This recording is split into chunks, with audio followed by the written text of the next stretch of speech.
Bismillahirrahmanirrahim. Assalamu alaikum. Today we are going to discuss chapter number 2 of the book Supply Chain Management. Chapter title is Supply Chain Performance, Achieving Strategic Fit and Scope.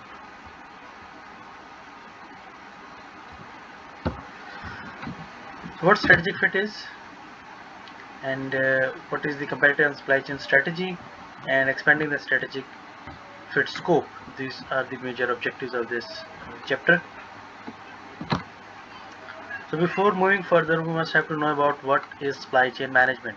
So we know that managing the supply chain flows and assets to maximize the supply chain surplus. Surplus means the profits, the overall profit of the supply chain. So we are doing all these supply chain activities for the sake of increase in surplus. हम अपने supply chain का total profit increase करना चाह रहे होते हैं with the help of proper management of supply chain activities. अब वो एक्टिविटीज़ को कैसे मैनेज करेंगे और ये सरप्लस असल में है क्या? What is this supply chain surplus is? This is quite crucial question till the time. So surplus को थोड़ा सा बेसिकली मैं आपको बता देता हूँ. This is the difference between the expenditures and the revenues. So once we have a positive difference between the revenue and expenditure, that is the surplus, which is sharing by all the supply chain members. और पूरी supply chain में जो एक ही party होती है जो कि surplus को ऐड करवा रही होती है. सरप्लस को ऐड कौन सी पार्टी करवाती है? वो हमारा कस्टमर है. कस्टमर जो है वो पेमेंट करता है किसी प्रोडक्ट के लिए, वो रिटेलर के पास जाती है. रिटेलर उसमें से अपना प्रॉफिट रखता है और वापस कर देता है उसको अपने डिस्ट्रीब्यूटर को या होलसेलर को. होलसेलर अपना प्रॉफिट रखता है और पीछे अपने मैन्युफैक्चरर को दे देता है. मैन्युफैक्चरर अपना प्रॉफिट रखता है और अपने सप्लायर्स को पेमेंट्स कर देता है. सो इस पूरी सप्लाई चेन के अंदर जो person positive cash flow in कर रहा है वो है कस्टमर. सो हमें कस्टमर के लिए ही सारी वर्किंग करनी है और कस्टमर को इस सरप्लस के अंदर शेयरिंग प्रोवाइड करनी है. So, competitive and supply chain strategy. What the competitive strategy and what the supply chain strategy? Competitive strategy defines the set of customer needs a firm seeks to satisfy through its products and services. कि एक company अपने products और services के through अपने customers को कैसे satisfy करना चाह रही है और उसके लिए कंपनी क्या कर सकती है. तो typically this competitive strategies coming from the generic strategies of marketing. 3 generic strategies होती हैं हमारे पास. माइकल पोर्टर की जो generic strategies हैं उनमें फर्स्ट है आपकी differentiation strategy, then we have the cost leadership strategy, and third we have the focus strategy. So in this way we must have to focus on at which strategy we are focusing over as a competitive strategy, whether we are going for cost leadership, whether we are going for differentiation, or whether we are going for the niches or focus strategy. Product development strategy specifies the portfolio of the new products that the company will try to develop. तो आपकी portfolio क्या होगी, product portfolio क्या होगी, that is your product development strategy. कि आप कौन कौन सी प्रोडक्ट में काम कर रहे हैं और कौन कौन सी प्रोडक्ट में फ्यूचर में वर्कआउट करेंगे. That is typically depending on your future perspective और द मिशन स्टेटमेंट और vision statement. So marketing and sales strategy is the specifies how the market will be segmented and product positioned, priced and promoted. So that is typically your 4P strategy or the selling strategy, in which you have to define your segmentation, your product positioning, your pricing and the promotions. So on the basis of this, your supply chain strategy determines the nature of material procurements, means purchasing, transportation of materials, manufacturing of the product, or the creation of services or distribution of the product. So it means the procurement of the raw material to the distribution of finished goods is all the part of that supply chain strategy. So consistency and support between the supply chain strategy, competitive strategy and other functional strategy is important. So आपकी supply chain strategy हो, आपकी competitive strategy हो या other functional strategy है, इन सब के दरमियान consistency और support का होना ज़रूरी है. So the value chain, the linking supply chain and the business strategies. Obviously we are having a big supply chain. Distributions में, marketing management में हमने देखा था कि हमारे पास value chain का जो कॉन्सेप्ट है इसमें हमारे पास कुछ कोर एक्टिविटीज़ होती हैं, कुछ सपोर्टिंग एक्टिविटीज़ होती हैं. ठीक है. So over here we have a new product development, then marketing and sales, operations, distribution and services. These are the core activities which are supported by the supporting activities, finance, accounting, information technology, human resource, and infrastructure is also the part of it. You can add infrastructure over here. So all these activities are originally what they are doing. They are developing a value for the customer. So that's why it's known as value chain. So they are the raw material, they have the raw material, then they are converting the raw material into finished goods and using some supporting activities which are the finance, accounting, information technology, and human resource, and some core activities like the marketing and sales, the product development, operations, distributions, and services, which are collectively generating the value for the customers. So here we are at the main topic of today's chapter, the achieving the strategic fit. We must have to know what strategic fit is and how is strategic fit achieved and other issues affecting the strategic fit. So let's discuss the supply chain strategic fit. Strategic fit, consistency between the customer priorities of the competitive strategies and supply chain capabilities specified by the supply chain strategy. And the competitive and supply chain strategies have the same goal. So whenever you are looking for the fit between the competitive strategy and supply chain strategy, there must be a specific goal. उनका common goal होना ज़रूरी है.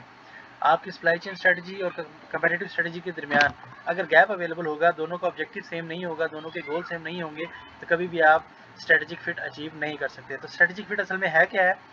That is the fit between the competitive strategy and supply chain strategy. दो major strategies की हम बात कर रहे हैं, competitive strategy and supply chain strategy. Competitive strategy जैसे हमने बात की थी, या तो आप जा सकते हैं कॉस्ट लीडरशिप पे, या डिफरेंशिएशन पे, या आप जा सकते हैं निशे या फोकस स्ट्रेटजीज पर. और सप्लाई चेन स्ट्रेटजीज में हमारे पास दो ब्रॉडर स्ट्रेटजीज होंगी जिनको आगे जाके हम डिटेल में डिस्कस करेंगे. अभी आप सिर्फ ओवरव्यू ले लें. That is the responsiveness strategy और efficiency. Responsiveness and efficiency, these are the two major strategies. तो हमें इन दो मेजर स्ट्रेटजीज, कंपैरेटिव स्ट्रेटजी और सप्लाई चेन स्ट्रेटजी के दरमियान फिट डेवलप करना है. सो अ कंपनी में fail because the lack of strategic fit और because its process and resources do not provide the capability to execute the desired strategy. तो companies की failure की दो रीजन हो सकते हैं. एक तो ये कि वो स्ट्रेटजिक फिट अवेल नहीं कर पाती कंपैरेटिव स्ट्रेटजी और सप्लाई चेन स्ट्रेटजी के दरमियान, या जो उन्होंने स्ट्रेटजीज डेवलप की हैं उनको फुलफिल करने के लिए, उनको एग्जीक्यूट करने के लिए उनके पास कैपेबिलिटीज अवेलेबल नहीं होती. ठीक है. सो स्ट्रेटजिक फिट का बेस्ट एग्जांपल हमारे पास डेल की है. डेल ने जब ऑनलाइन सेलिंग स्टार्ट किया, they are providing the product with responsiveness, means with the least time, and they are providing a last wide variety of products. So they have used the responsive supply chain strategy and differentiation competitive strategy. So they have developed a best fit. इसकी example जो है वो supply chain management Sunil Chopra की book में available है del की, वो आप वहाँ से देख भी सकते हैं. How is strategic fit achieved? Strategic fit achieve कैसे होगा? हमारे पास 3 different steps हैं यहाँ पर available. The first step is understanding the customers and supply chain uncertainties. Second, understanding the supply chain itself, and the third, we have to achieve the strategic fit. So we have to discuss these 3 steps in this chapter. The first step, understand the customer and supply chain uncertainty. So whenever you are understanding the customer and supply chain uncertainty is being visualized, first identify the needs of the customer segment being served. सबसे पहले आपको देखना होगा कि आप किस segment को सर्व कर रहे हैं. आपके पास एक सेगमेंट है, एक से ज़्यादा सेगमेंट्स हैं, सेगमेंट्स का साइज़ क्या है, सेगमेंट्स की डाइवर्सिटी कितनी है, तो आपको सेगमेंट के बारे में कंप्लीट इन्फॉर्मेशन होना ज़रूरी है. That is directly effecting on the uncertainty. ठीक है. Second thing is the quantity of product needed in each lot. आपके कस्टमर हर ऑर्डर में कितनी क्वांटिटी में प्रोडक्ट ऑर्डर कर रहा है. That also effecting on your uncertainty. So if you look at out the supply chain structure, means from supplier to manufacturer to distributor, retailers, wholesalers. तो अगर आप रिटेलर के पास देखें तो ऑर्डर साइज स्मॉल होता है, फ्रीक्वेंसी ऑफ ऑर्डर ज़्यादा होती है. लेकिन अगर आप मैन्युफैक्चरर के पास देखें तो मैन्युफैक्चरर के पास ऑर्डर साइज बड़ा होता है लेकिन फ्रीक्वेंसी ऑफ ऑर्डर्स कम होते हैं. तो बॉटम से अपवर्ड जैसे जैसे आप मूव करते चले जाएंगे सप्लाई चेन में, फ्रीक्वेंसी ऑफ ऑर्डर रिड्यूस करता चला जाएगा और ऑर्डर का साइज इंक्रीज करता चला जाएगा. मींस रिटेलर से मैन्युफैक्चरर की तरफ जब आप मूव करेंगे तो response time customer will tolerate, कि आपके कस्टमर आपके प्रोडक्ट को कितने टाइम में रिक्वायर कर रहा है. रिस्पॉन्स टाइम मींस कि ऑर्डर देने के बाद रिसीविंग का जो टाइम है उसे लीड टाइम भी कहा जाता है. आप उस कितने अरसे में रिस्पॉन्स करेंगे, वो कस्टमर कितना टॉलरेट कर रहा है. जितना कम कस्टमर टॉलरेट करेगा उतनी अनसर्टेनिटी बढ़ जाएगी, जितना ज़्यादा टॉलरेट कर सकेगा उतनी अनसर्टेनिटी कम हो जाएगी. सो वैरायटी ऑफ प्रोडक्ट्स नीडेड, कि आप कितनी प्रोडक्ट्स में वर्कआउट कर रहे हैं, आपके कस्टमर को कितने टाइप्स के प्रोडक्ट चाहिए. That is directly effecting on the uncertainty. क्योंकि अगर आप सिंगल प्रोडक्ट में वर्कआउट कर रहे हैं तो अनसर्टेनिटी के चांसेस कम हो जाएंगे. लेकिन अगर आप मल्टीपल वैरायटी के अंदर मल्टीपल असॉर्टमेंट्स में वर्कआउट कर रहे हैं, आपके पास प्रोडक्ट वैरायटी भी है और असॉर्टमेंट भी है, तो फिर अनसर्टेनिटी इंक्रीज कर जाएगी. सर्विस लेवल रिक्वायर्ड, आप अपने प्रोडक्ट के साथ या आप जो सर्विसेज प्रोवाइड कर रहे हैं उसमें कितने लेवल्स अवेलेबल हैं, कितनी सोफिस्टिकेशंस अवेलेबल हैं, कितने टाइप की सर्विसेज आप प्रोवाइड कर रहे हैं. तो जितनी सिंपल होगी उतनी अनसर्टेनिटी कम होगी, जितनी कम्प्लेक्स टाइप ऑफ सर्विसेज आप प्रोवाइड करेंगे उतनी अनसर्टेनिटी इंक्रीज कर जाएगी. Then the price of the product. तो जितनी प्रोडक्ट की प्राइस कम होती है, अनसर्टेनिटी कम होती है, because typically they are known as a generic product. You can take the example of table salt. नमक के अंदर कभी अनसर्टेनिटी नहीं आती, उनकी डिमांड भी सर्टेन रहती है और प्राइसेस भी सर्टेन रहती हैं. लेकिन अगर आप आईफोन एप्पल की बात करें तो इसकी प्राइसेस भी अनसर्टेन होती है और इसकी डिमांड भी काफ़ी ज़्यादा अनसर्टेन होती है with the passage of time. Desired rate of innovation in the product. Again innovation is directly effecting on uncertainty.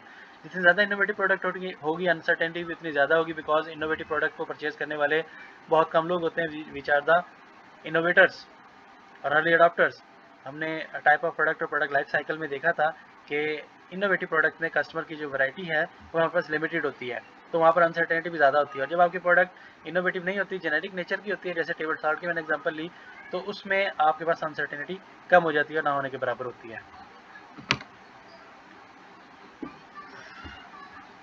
Overall attributes of the customer demand, they are also effecting कि customer का जो demand है, customer की जो order है, उसमें attributes कितने हैं, उसमें कितनी ज़्यादा स्पेसिफिकेशंस अवेलेबल हैं, they are increasing the uncertainty. Demand uncertainty on the other hand, uncertainty of customer demand for a product, कि आपका कस्टमर उस प्रोडक्ट की डिमांड में कितनी वेरिएशन लेकर आ रहा है.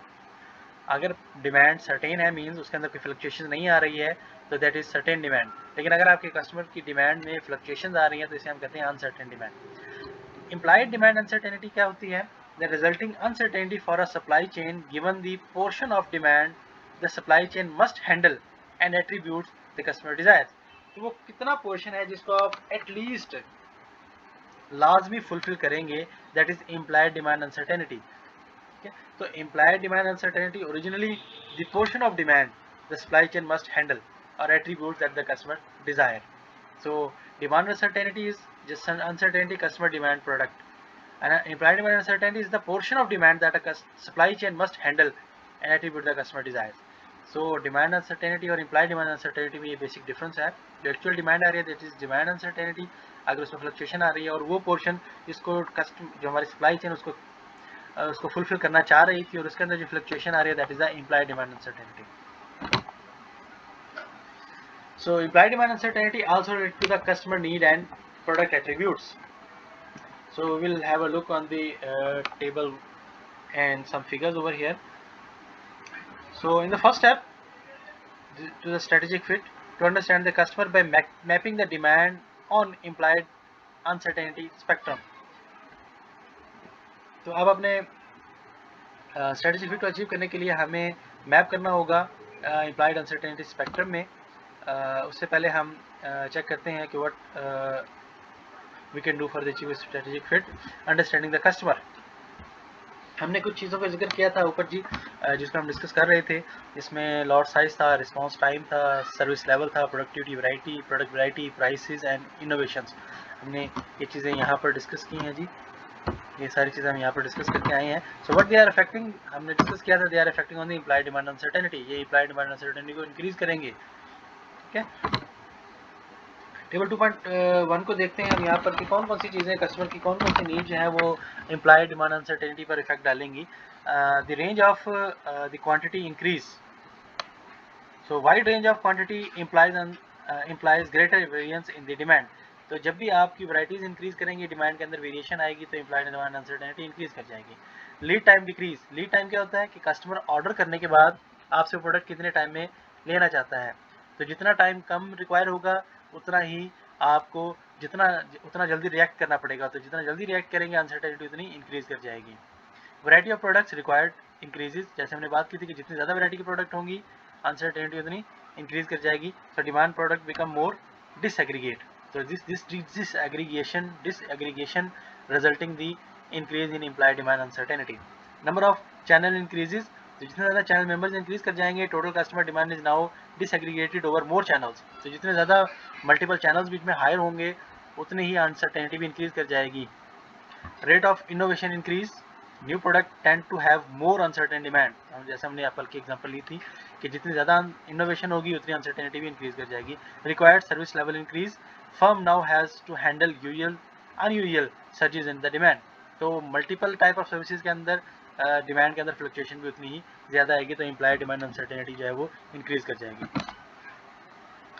Now have a look at the levels of implied demand uncertainty on a implied uncertainty demand supply के स्पेक्ट्रम हम देखते हैं जी कि हमने एक बार डेवलप किया है जिसमें एक एक्सट्रीम पे हमने हाईली इनोवेटिव प्रोडक्ट ले लिया, न्यू कम्युनिकेशन डिवाइस जैसे एप्पल आईफोन, और एक दूसरे एंड पे हमने ले लिया टेबल सॉल्ट।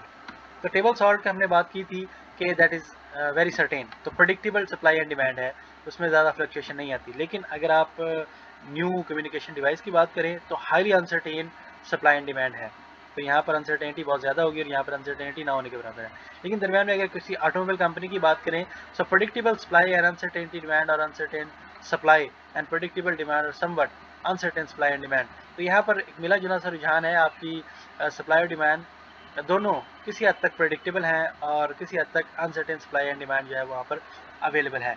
जैसे पाकिस्तान के केस में हम देख सकते हैं, चांगन ने जब आल्सविन को लॉन्च किया, so they were having predictable supply and demand, but because of the heavy acceptance from the market, this predictability converted into unpredictability or uncertainty, so they have received so many orders than the expectations, so this uncertainty increased to this way, uncertainty जो है वो increase कर गई because of the heavy customer demands.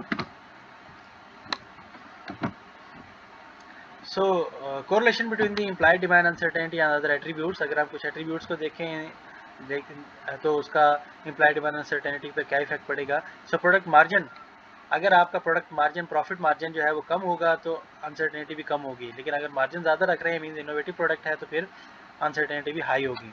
So every forecast error, अगर error कम होगी means uncertainty कम है तो implied demand uncertainty भी कम हो जाएगी, इम्प्लाइड सप्लाई अनसर्टेनिटी भी कम हो जाएगी।